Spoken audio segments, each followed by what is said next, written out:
Hello everyone, welcome to our YouTube channel Baran Academy. Microsoft Word tutorial series के आज के video में we will see and discuss about the layout tab in the ribbon of MS Word. Okay, तो layout tab यहाँ पे आप देख रहे हैं, ठीक है। layout मेन्यू या layout tab, इस टैब में डिफरेंट ऑप्शंस हैं।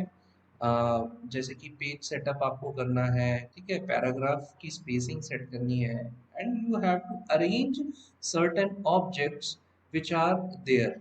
वो ऑब्जेक्ट्स कुछ भी हो सकते हैं, जैसे कि कोई आपका इमेज हो सकता है, आप कोई इमेज और टेक्स्ट दोनों को अरेंज करना चाहते हैं।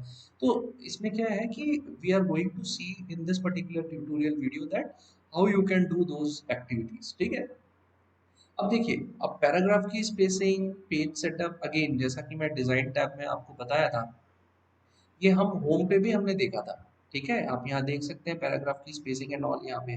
लेकिन क्या है ना कि होम टैब पे हम जो करते हैं, that is actually when you have created the text, है ना, written all the documents and then you are going to forward. तो होम आपको क्या करता है, जो भी फीचर्स हैं, एक एक फीचर सारे टैब्स हैं, वो वहाँ पे आपको सामने में प्रोवाइड कर देता है होम पे, ताकि आपको ज़्यादा सर्च करने की ज़रूरत ना पड़े।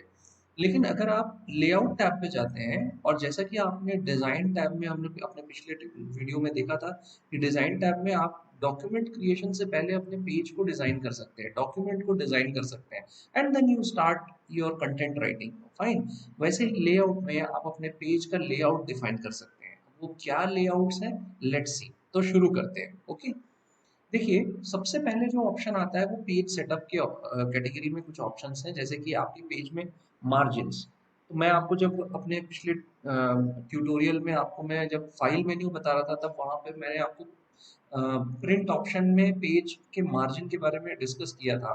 तो वो same activity you can do here prior to your document writing और कंटेंट राइटिंग। तो इससे क्या होता है कि आपका जो पेज सेटअप प्रिंट के समय में आपको करने की जरूरत नहीं पड़ेगी। ओके, तो इसके लिए क्या है कि आप मार्जिन जो ऑप्शन है उस पर क्लिक करेंगे, वो आप देख सकते हैं आपके पास कुछ मार्जिन अवेलेबल है यहाँ पे, जो वर्ड प्रोवाइड करता है, ठीक है। अब ये जो मार्जिन है, तो मार्जिन किस बेसिस पे होते हैं भाई, टॉप से कितना सेंटीमीटर का गैप होगा, बॉटम से कितना सेंटीमीटर का गैप होगा, लेफ्ट से कितना सेंटीमीटर आपको ब्लैंक छोड़ना है, एंड राइट से कितना सेंटीमीटर छोड़ना है। Okay, so your normally, if you see normally what happens, जो आपका 2.54 सेंटीमीटर है, चारों साइड से हम छोड़ के और वर्क करते हैं नॉर्मली। बट कई लोग जो है 3.5 सेंटीमीटर भी लेफ्ट साइड से छोड़ते हैं। It depends on your own understanding of the kind of document you are preparing, और आप जिस प्रकार का डॉक्यूमेंट बना रहे हैं उस टाइप के डॉक्यूमेंट की प्रिंटिंग कैसे होगी, उसकी फाइलिंग कैसे होगी, फाइल्स किस टाइप के होंगे, उसके बेसिस पे आपको सेट करना होता है। बाइंडिंग होगी, आपकी बुक बाइंडिंग है, या फिर सिंपल आपको स्टिक फाइल में उसको इंसर्ट करना है। ओके, तो ये इसके बेसिस पे आप अपने जो है जो आपकी स्पेसिंग है, मार्जिन है, पेज के मार्जिन, वो आप डिसाइड कर सकते हैं। अब मैं आपको मार्जिन बताऊं उससे पहले आप फिर से समझ लें कि यहाँ पे क्या होता है कि रूलर होता है, फाइन। ये जो रूलर होता है, ये रूलर की सेटिंग जो है ना, वो चेंज होती है जब हम मार्जिन की बात करते हैं, ठीक है। तो जैसे कि अभी कौन सा मार्जिन है, अभी नॉर्मल है, ठीक है। तो अभी नॉर्मल मार्जिन में क्या है, आपका टॉप से 2.54 सेंटीमीटर है, bottom, left and right respectively सबसे 2.54 सेंटीमीटर आपने छोड़ा है। सिमिलरली अगर I am going to change it to narrow, तो आप ऑब्जर्व कीजिएगा कि जब मैं इसको चेंज करता हूँ, तो आपकी जो सेटिंग है आपके रूलर की, एज वेल एज आपका जो टेक्स्ट रिटर्न है, उसमें थोड़ा सा जो है चेंज आता है, वो थोड़ा सा अपना पोजीशन चेंज करते हैं, करेक्ट। तो यहाँ पे आप देखेंगे, अगर हम यहाँ पे नैरो पे सेलेक्ट करते हैं, नैरो, तो आप देखिए कि आपकी जो मार्जिन है लेफ्ट साइड से राइट साइड से, वो थोड़ी थोड़ी कम हो गई है, करेक्ट। तो कितनी कम हो गई है, तो पहले 2.54 सेंटीमीटर था, अब वो अप्रोक्सीमेटली उसका आधा हो गया है, ठीक है, 1.27 सेंटीमीटर हो गया है, ठीक है। सिमिलरली अगर मैं मॉडरेट पे क्लिक करता हूँ, ठीक है, तो कुछ और मार्जिन मुझे मिलता है। सिमिलरली अगर मुझे वाइड चाहिए, ठीक है, आप देख सकते हैं कि आपके पास जो है ज्यादा स्पेस छूटा हुआ है from your left and right, ठीक है, और बॉटम और टॉप हम नियर अबाउट सेम, ठीक है। इसके बाद अगर मिरर्ड चाहिए, है ना, तो देर आर डिफरेंट। सिमिलरली अगर आपको कस्टम मार्जिन सेट करना है आपका, तो आप क्या करेंगे, जाके कस्टम मार्जिन पे क्लिक करेंगे कहाँ पे, मार्जिन में गए, उसमें कस्टम मार्जिन जो ऑप्शन है उस पर क्लिक किया तो एक डायलॉग बॉक्स ओपन हुआ। ये जो छोटे छोटे बॉक्सेस ओपन होते हैं ना, छोटे छोटे जो स्मॉल विंडोज ओपन होते हैं, आप जब अपने ऑप्शंस की सेटिंग करते हैं, चाहे ये ऑप्शन कहीं भी हो, जैसे कि रन रन का जो विंडो मैंने आपको अपने पहले वीडियो ट्यूटोरियल में बताया था, वहां पे क्या बताता है, run run dialogue box open करना है। तो वैसे ही ये जो ओपन होता है ना, इसको डायलॉग बॉक्सेस कहते हैं, ठीक है।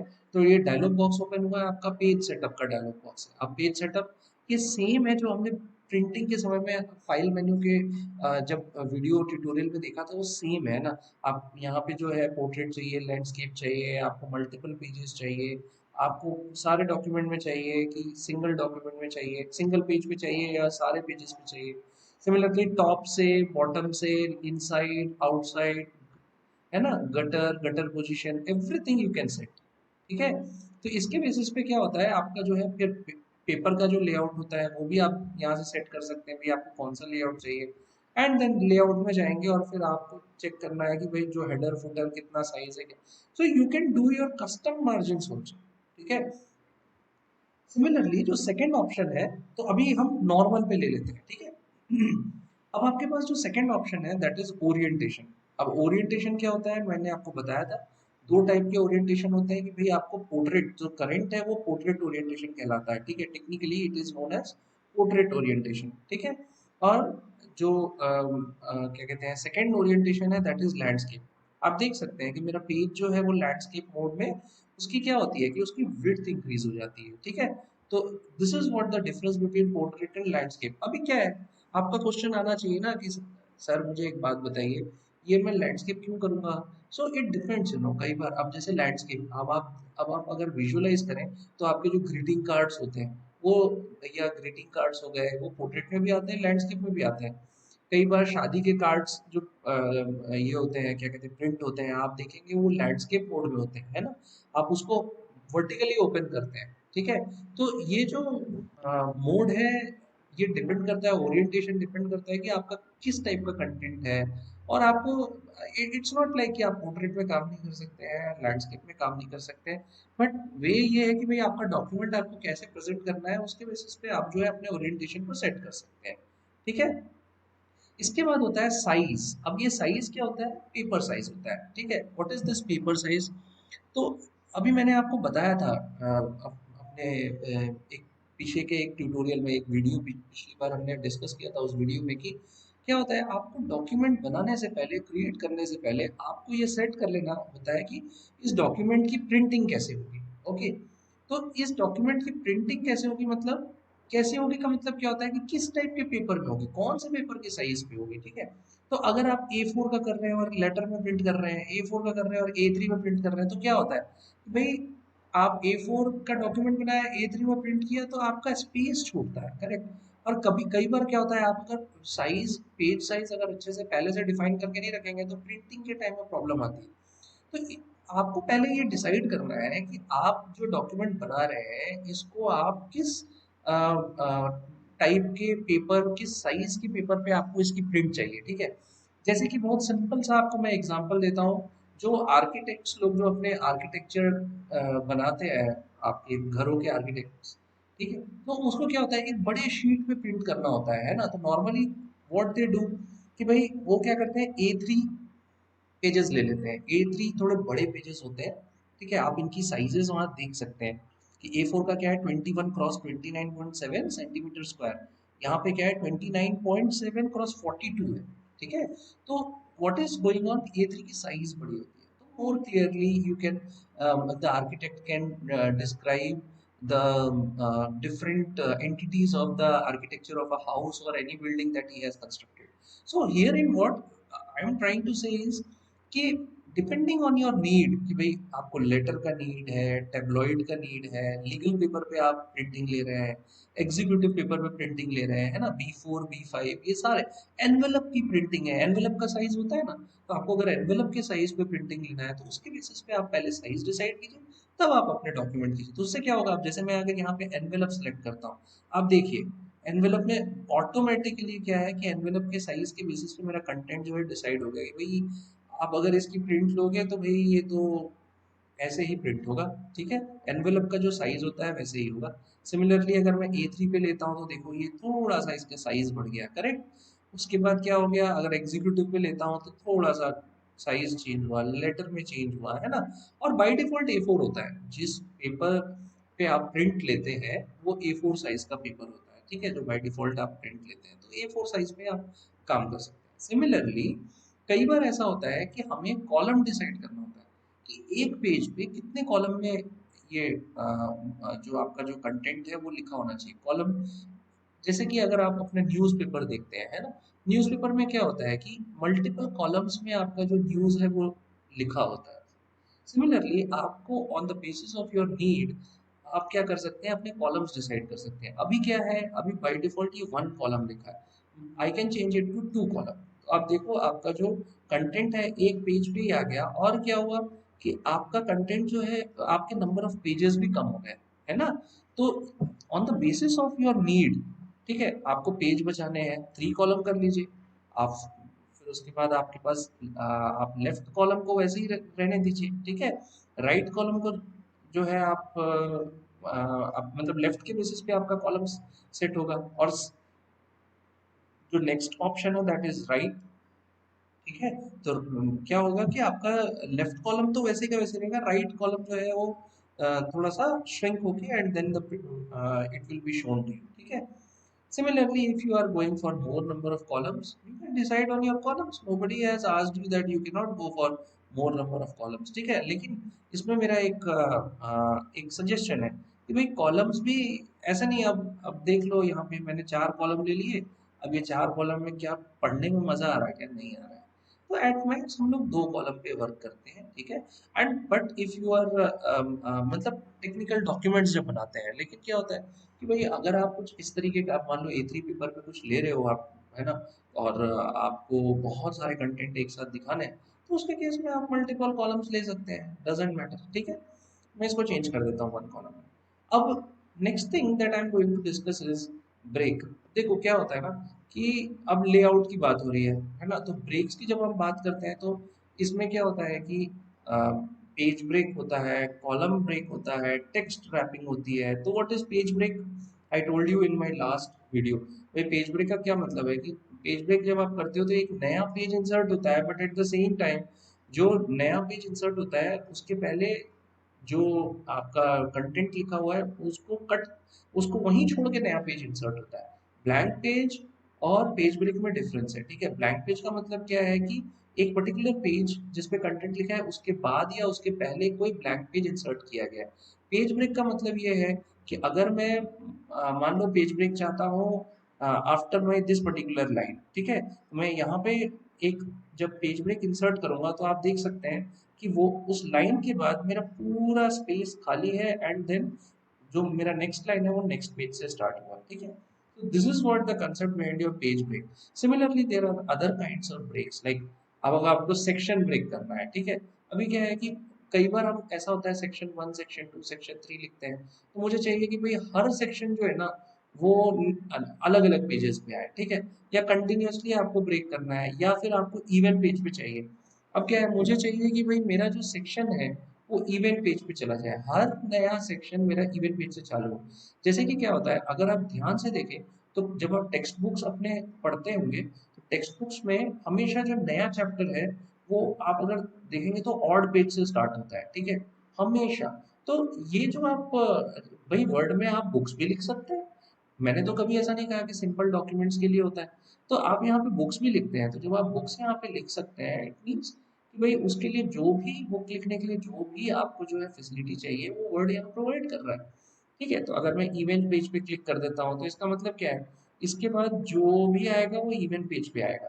सिमिलरली अगर मैं इसको ऑड पेज पे रखता हूँ, ठीक है, अगर मैं इसको जो है let us suppose odd page कर देता हूँ, तो क्या होगा कि आपका जो डॉक्यूमेंट है उसके बाद वो जो ब्रेक हुआ है वो ऑड पेज पे ब्रेक हो गया है, ठीक है। तो इस तरीके से जो है ना आप अपने जो है डॉक्यूमेंट्स को ब्रेक कर सकते हैं।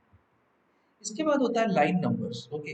क्या है, आपको अगर अपने डॉक्यूमेंट में लाइन नंबर्स चाहिए, कई बार ये यूजफुल होते हैं लाइन नंबर्स। क्या यूज होता है इसका, अगर मुझे देखना है कि भाई कौन से लाइन पे क्या लिखा हुआ है, मुझे ये जानना है कि भाई मैं अगर कोई डॉक्यूमेंट बना रहा हूँ और मुझे उसका रिव्यू चाहिए, तो रिव्यू के बेसिस पे क्या होगा, मेरे स्टूडेंट अगर मुझे भेजता है वो डॉक्यूमेंट तो वो लाइन नंबर्स ऐड कर देगा, या मैं रिव्यू करूंगा तो लाइन नंबर्स ऐड कर दूंगा, और हर लाइन पे मैं जो है कमेंट लिख दूंगा, इस पर्टिकुलर लाइन में ये चेंज करो, लाइन नंबर 10 में सर्टेन थिंग्स आर देयर जो कि चेंज करना है।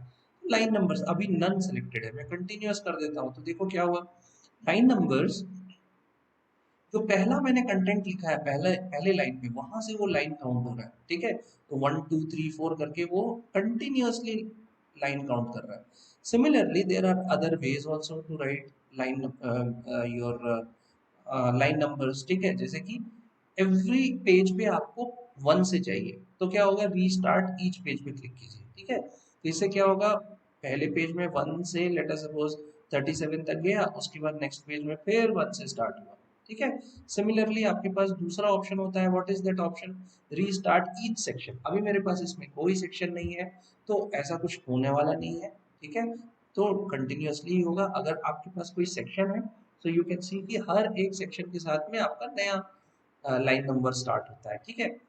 उसके बाद लाइन नंबरिंग के ऑप्शंस भी आते हैं, व्हाट आर दोज ऑप्शंस, जो मैंने अभी तक डिस्कस किया कि भाई आपको सेक्शन कहाँ से स्टार्ट करना है, डिफरेंट चाहिए आपको ऑड और इवन के लिए, ऐसा होता है कि मुझे ऑड पेजेस के लिए जो हेडर्स एंड फुटर्स है वो डिफरेंट चाहिए, और इवन नंबर्स के इवन पेजेस के लिए मुझे डिफरेंट चाहिए, है ना, मुझे फर्स्ट पेज पे डिफरेंट चाहिए, तो इस तरीके के बहुत सारे ऑप्शंस हैं जो आप जिनके साथ आप ना खेल सकते हैं, you can play with these options, ठीक है। इसके बाद आपका होता है, हमने लाइन नंबर्स की बात की, अभी क्या होता है कि आपको हाइफेनेशन की का कंसेप्ट बता देता हूँ। हाइफेनेशन क्या होता है, लेट्स टॉक अबाउट दैट।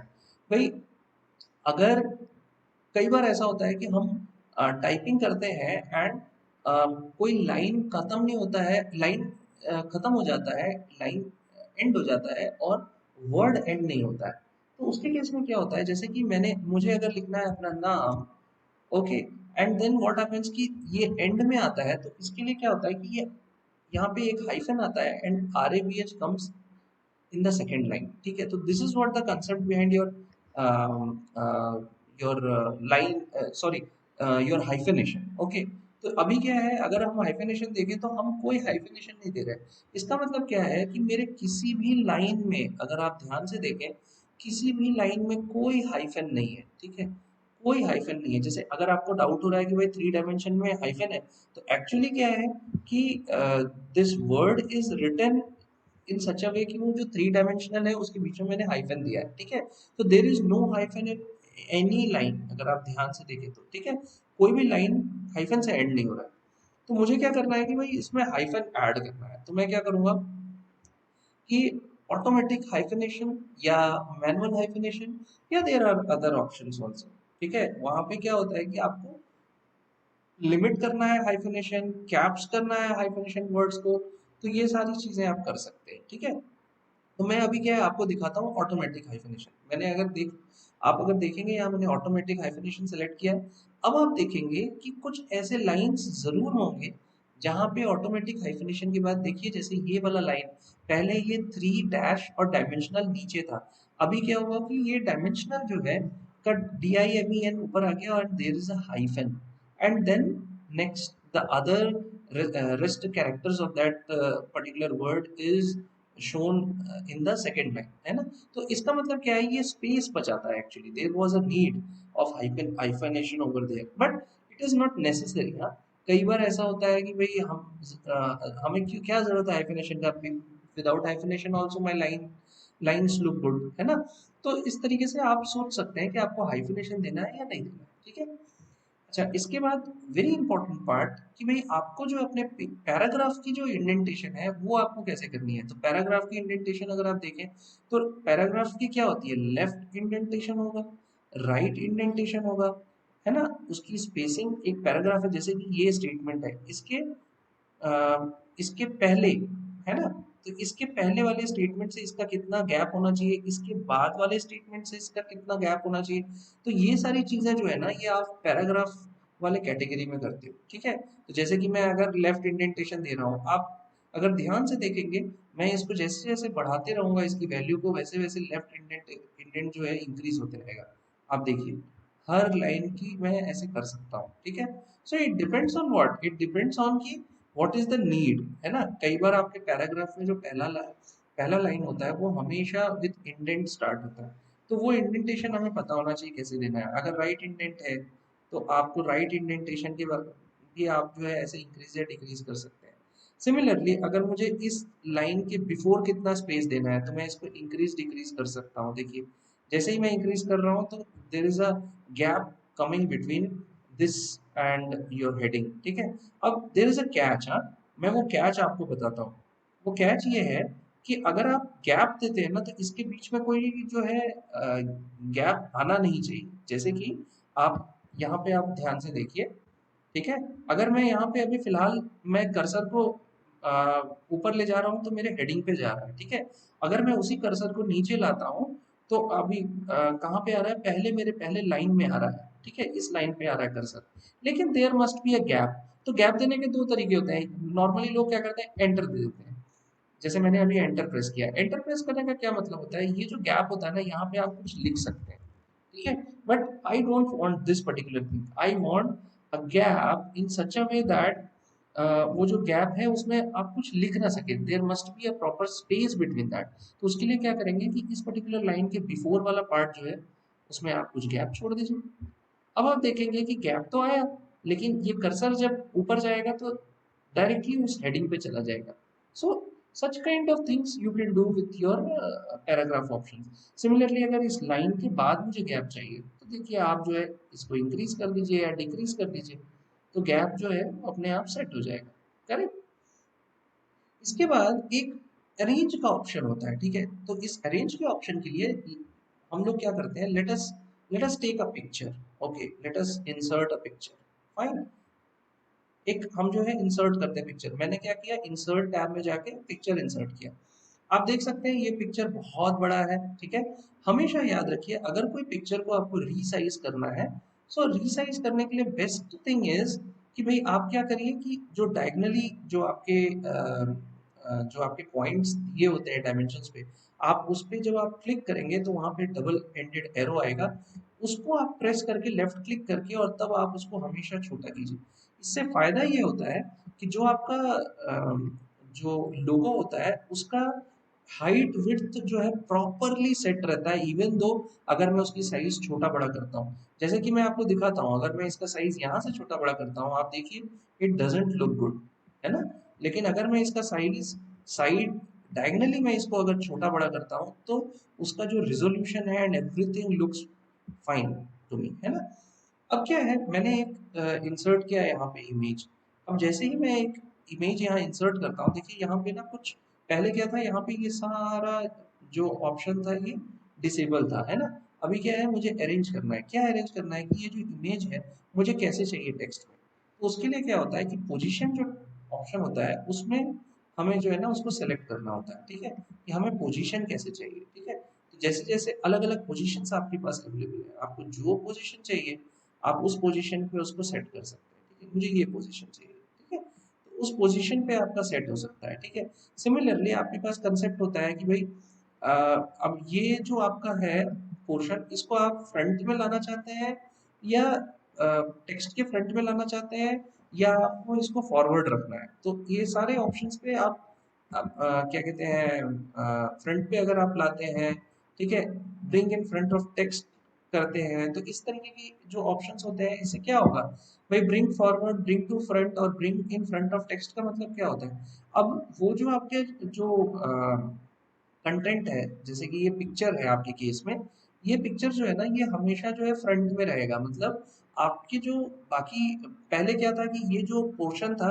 ये पूरा टेक्स्ट यहाँ तक लिखा हुआ था, लेकिन अभी क्या हुआ कि जैसे ही मैंने इमेज इंसर्ट करके प्रॉपरली उसकी पोजीशनिंग की वो सारा टेक्स्ट नीचे चला गया। तो ये जो ऑप्शन होता है कि आपको फॉरवर्ड चाहिए, फ्रंट चाहिए, है ना, मतलब क्या टेक्स्ट के ऊपर चाहिए, टेक्स्ट के फ्रंट में चाहिए, टेक्स्ट के पीछे चाहिए, इस तरीके की चीजें होती हैं। सिमिलरली कई बार क्या होता है, मैंने तो एक पोजीशन दे दिया ना यहाँ पे, अब मैं क्या करता हूँ, मुझे अगर इस पर्टिकुलर इमेज को मुझे अपने टेक्स्ट के साथ रैप करना है, तो रैपिंग के डिफरेंट ऑप्शंस होते हैं कि भाई मुझे टाइट रैप करना है, थ्रू, टॉप एंड बॉटम, है ना। आप देखिए तो आपकी जो भी नीड है उसके बेसिस पे आप जो है ना इसको रैप कर सकते हैं। अब मुझे अगर इन लाइन विद टेक्स्ट रखना है, ठीक है, तो आप देखिए इन लाइन विद टेक्स्ट मैं इसके साथ क्या कर सकता हूँ, इस पर्टिकुलर ऑप्शन पे क्लिक करके इसको मैं यहाँ से सेलेक्ट कर सकता हूँ कि मुझे कैसा चाहिए। आप देखिए मैं जहाँ से जो भी सेलेक्ट करूंगा वो ऑप्शन मुझे यहाँ पे शो होगा। ठीक है, आप देख सकते हैं मेरा इमेज। तो this is how you can play with your images and text. बहुत इंपॉर्टेंट है। ठीक है, फिक्स करना है अगर आपको, अभी क्या है मूविंग है ना, अगर आपको फिक्स करना है भाई मुझे यहीं पे फिक्स कर देना है। अब क्या होगा, ये जो है ना, आप इसको इसको तो मूव कर पाएंगे अपने हाथ से, लेकिन ऐसे नॉर्मली क्या होगा कि आपका ये यहीं पे फिक्स्ड रहेगा। इसके बाद आप कोई भी कंटेंट अगर लिखते हैं तो वो कंटेंट जो है अपने आप नीचे में अ, मतलब उसके बाद अपने आप वो एंटर होगा। ठीक है, इसके बाद जैसे आपने फॉरवर्ड किया वैसे आप इसको बैकवर्ड कर सकते हैं। भाई आप इसको टेक्स्ट के पीछे ले जाइए, टेक्स्ट के पीछे जब ले गए तो आप देखिए यहाँ पे कुछ कंटेंट्स हैं जो दिख रहे हैं। ठीक है, तो इस ये किया जा सकता है। इसके बाद और ऑप्शंस क्या होते हैं लेआउट में, आपको मान लीजिए कि इसको जो है बैक ले जाना है आपको। ठीक है, सिमिलरली अगर आपको बिहाइंड टेक्स्ट इसको रखना है, फॉरवर्ड और behind, these both are actually these things are very important when you are working with a lot of objects, है ना। दो या तीन या चार डिफरेंट इमेजेस हो गए, कुछ शेप्स आपको यूज करने हैं, और वो टेक्स्ट के साथ आपको जो है ना शो होना चाहिए। ठीक है, तो उसके लिए आप इन ऑप्शंस में से जो भी आपको सूटेबल लगता है आप उन ऑप्शंस पे वर्क कर सकते हैं। ठीक है, सिमिलरली आपके पास होता है सिलेक्शन पेन होता है। ठीक है, अब क्या है आपके पास एक इमेज है, अब इस इमेज को सेलेक्ट करके आपको उसका अगर आपको उसका टेक्स्ट चेंज करना है, उसका नाम चेंज करना है, ठीक है, आपको इमेज हाइड कर देना है, everything you can do from your selection tool. ठीक है, इसके बाद क्या होता है आपके पास एक ऑप्शन होता है that is called alignment. Okay, अब अलाइन का मतलब क्या होता है, आपको कहाँ पे चाहिए, ये लेफ्ट में चाहिए, सेंटर अलाइन चाहिए, राइट अलाइन चाहिए, है ना, उसके बाद टॉप अलाइन चाहिए, आपको जहां भी ये चाहिए आप उस अलाइनमेंट को आप यहाँ पे सेलेक्ट कीजिए और आपका इमेज वहां पे अलाइन हो जाएगा। सिमिलरली आपके पास होता है रोटेट ऑप्शन, आपको 90 डिग्री राइट रोटेट करना है, तो जैसे जैसे आप रोटेट करते जाएंगे आपको वर्टिकली रोटेट करना है, हॉरिजॉन्टली रोटेट करना है। ठीक है, तो इससे क्या होगा कि आपका जो ऑप्शन जो इमेज है उसको आप रोटेट कर सकते हैं एज पर योर नीड। ठीक है, इसके बाद let us take one more picture, you know, let us take one more figure, let me take this particular figure, okay, now what happens, you know, कई बार हमारे पास दो तीन फिगर्स होते हैं। ठीक है, अब मुझे ये करना है कि वो दो तीन फिगर्स जो मेरे पास हैं उन फिगर्स को मुझे ग्रुप करना है, तो उसके लिए मैं क्या करूंगा कि ये दोनों को मैं सेलेक्ट कर लूंगा। ठीक है, मैं ये दोनों फिगर को सेलेक्ट कर लूंगा। ठीक है, और फिर उसके बाद मैं क्या करूंगा, इसको ग्रुप कर सकता हूँ। ठीक है, दूसरा तरीका क्या है कि मान लीजिए आपको जो है कोई शेप इंसर्ट करना है। ठीक है, मैं यहाँ पे दो शेप इंसर्ट कर दिया। ठीक है, अब मुझे क्या करना है, इसको ग्रुपिंग करनी है, तो उसके लिए मैं क्या करूंगा कि ग्रुप में जाऊंगा। ठीक है, और मैं ग्रुप पे क्लिक कर दूंगा, तो अब आप देखिए कि जब आप इसको मूव करेंगे तो ये as one group, as one figure ये मूव करेगा थ्रू आउट योर डॉक्यूमेंट, है ना।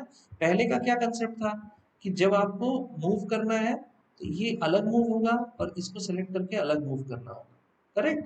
लेकिन ग्रुपिंग का कंसेप्ट ये है कि अब वो एक साथ मूव करेगा। फाइन, तो this is what the concept behind your layout. And layout में जो आपकी ये ग्रुपिंग और अरेंजमेंट होती है एंड योर पैराग्राफ होते हैं, पेज सेटअप होते हैं, this is what the concept behind it. Okay, so जो भी मैंने आज आपको बताया है एक बार इसका प्रैक्टिस करके आप देखिए। ओके, एंड आपको अगर कोई भी डाउट होता है लेआउट टैब में, so you can write comment, give comments on my video, I will definitely try to solve your queries in my next video. So till then, thank you very much. Have a nice day.